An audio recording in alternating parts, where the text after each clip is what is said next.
जीवन का सबसे कड़वा सत्य आज मैं तुम्हें बताने जा रहा हूं। इस संसार में सबसे बड़ा दुख गरीबी नहीं, सबसे बड़ा दुख है सही समय पर सही बात को ना समझ पाना। आज मैं तुम्हें जीवन के 5 ऐसे कड़वे सत्य बताऊंगा जिन्हें जिसने समय रहते समझ लिया उसका जीवन बदल गया। पहला सत्य, कोई हमेशा तुम्हारे साथ नहीं रहेगा जब तक तुम सफल हो। लोग तुम्हारी तारीफ करेंगे, जब तुम गिरोगे वही लोग तुम्हें पहचानने से भी इनकार कर सकते हैं। इसलिए दूसरों के सहारे नहीं, अपने कर्म और भाग्य पर भरोसा करना सीखो। दूसरा सत्य, समय किसी के लिए नहीं रुकता। जो आज करना चाहिए उसे कल पर छोड़ दोगे तो हो सकता है कल वह अवसर ही न मिले।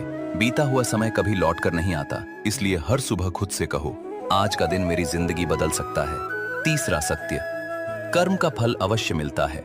आज अगर कोई छल करके आगे बढ़ रहा है तो इसका मतलब ये नहीं कि वो हमेशा सफल रहेगा। ऊपर वाले की अदालत में देर हो सकती है, लेकिन अंधेर कभी नहीं होता। अच्छे कर्म करने वाला अंत में सम्मान पाता है। चौथा सत्य, अपेक्षाएं जितनी कम होंगी दुख उतना कम होगा।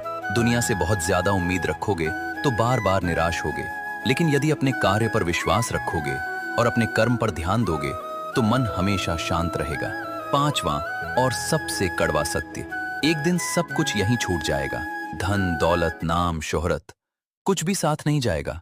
साथ जाएगा तो केवल तुम्हारा कर्म, तुम्हारी अच्छाई और लोगों के दिलों में छोड़ी हुई यादें। इसलिए ऐसा जीवन जियो कि लोग तुम्हारे जाने के बाद भी तुम्हें सम्मान से याद करें। जीवन का उद्देश्य केवल धन कमाना नहीं, बल्कि ऐसा इंसान बनना है जो दूसरों के जीवन में प्रकाश भर दे, जो अपने माता पिता का सम्मान करे और सच्चाई के मार्ग पर चले।